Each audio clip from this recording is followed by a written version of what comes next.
8 മണിക്കാണ് dinner party. കൃത്യം 8 മണിക്ക് തന്നെ സുന്ദർ പിച്ചയുടെ വൈഫ് അവിടെ എത്തി. സുന്ദർ പിച്ചയും ഈ പാർട്ടിയിൽ പങ്കെടുക്കുന്നതിന് വേണ്ടിയിട്ട് ഓഫീസിൽ നിന്ന് ഇറങ്ങി. പക്ഷെ വരുന്ന വഴിയിൽ എവിടെയോ സുന്ദർ പിച്ചയ്ക്ക് വഴി തെറ്റിപ്പോയി. അങ്ങനെ പലരോടും വഴിയൊക്കെ ചോദിച്ച് മനസ്സിലാക്കി ഈ പാർട്ടി ഹാളിൽ എത്തുമ്പോഴേക്കും ഒരുപാട് ലേറ്റായിപ്പോയി. പിച്ചയുടെ വൈഫ് അഞ്ജലി ഉൾപ്പെടെ എല്ലാവരും അവിടെ നിന്ന് ഫുഡൊക്കെ കഴിച്ചിട്ട് പോയി കഴിഞ്ഞിട്ടുണ്ടായിരുന്നു. എങ്കിലും ഈ ആതിഥേയൻ സുന്ദർ പിച്ചയെ ഒന്ന് സ്വീകരിക്കുകയും കുശലം പറഞ്ഞ് തിരിച്ചയക്കുകയും ചെയ്തു.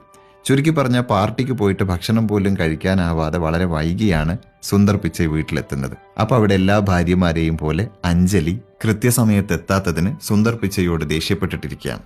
അപ്പോൾ ഇങ്ങനൊരു പരിഭവവും വഴക്കുമൊക്കെ വീട്ടിലുള്ളത് കൊണ്ട് തന്നെ സുന്ദർ പിച്ച നേരെ ഓഫീസിലേക്ക് പോയി. അന്ന് രാത്രി സുന്ദർ പിച്ചയെ ഓഫീസിലിരുന്നിട്ട് ആലോചിച്ചത് മുഴുവൻ ഈ കാര്യം തന്നെയായിരുന്നു.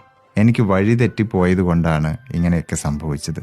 എൻ്റെ കയ്യിലൊരു മാപ്പ് ഉണ്ടായിരുന്നെങ്കിൽ, ആ മാപ്പിൽ മാർക്ക് ചെയ്തിരിക്കുന്ന വഴി കറക്റ്റായിരുന്നുവെങ്കിൽ എനിക്ക് വഴി തെറ്റില്ലായിരുന്നു എന്നൊക്കെ ആലോചിച്ചുകൊണ്ട് സുന്ദർ പിച്ചൈ ആ ദിവസം ഓഫീസിൽ കഴിച്ചുകൂട്ടി.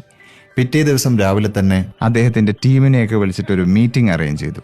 എന്നിട്ട് ഇങ്ങനെ ഒരു മാപ്പിന്റെ ആവശ്യകതയെക്കുറിച്ചും അതുണ്ടാക്കുന്ന കാര്യത്തെക്കുറിച്ചും സംസാരിച്ചു. പക്ഷെ ആ മീറ്റിംഗിൽ പങ്കെടുത്ത അധിക പേർക്കും ഇത് വർക്കൗട്ട് ആവുന്ന ഒരു ഐഡിയ ആയിട്ട് തോന്നിയില്ല. എങ്കിലും തൊട്ടടുത്ത 2 ദിവസങ്ങളിൽ കൂടി ഇങ്ങനെ ഒരു മാപ്പിന്റെ കാര്യം ചർച്ച ചെയ്ത് അവസാനം അങ്ങനെ ഒരു മാപ്പിന് വേണ്ടി ശ്രമിക്കാൻ തന്നെ തീരുമാനിച്ചു. ആ തീരുമാനം എടുത്തത് 2004 തൊട്ടടുത്ത വർഷം 2005 അങ്ങനെ ഒരു മാപ്പ് ലോഞ്ച് ചെയ്തു, ഗൂഗിൾ മാപ്പ്.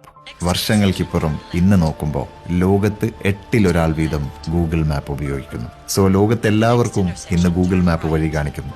എന്നാൽ ആ ഗൂഗിൾ മാപ്പിലേക്കുള്ള വഴി കാണിച്ചത് സുന്ദർ പിച്ചയ്ക്ക് തെറ്റിപ്പോയ വഴിയായിരുന്നു. അതായത് നമ്മുടെ ജീവിതത്തിൽ ചെറിയ ലക്ഷ്യങ്ങളിലേക്കുള്ള വഴി തെറ്റിപ്പോയാലും ആ തെറ്റിയ വഴി ഒരുപക്ഷെ നമ്മളെ നയിക്കുന്നത് ഉന്നതമായ മറ്റൊരു ലക്ഷ്യത്തിലേക്കാവാം.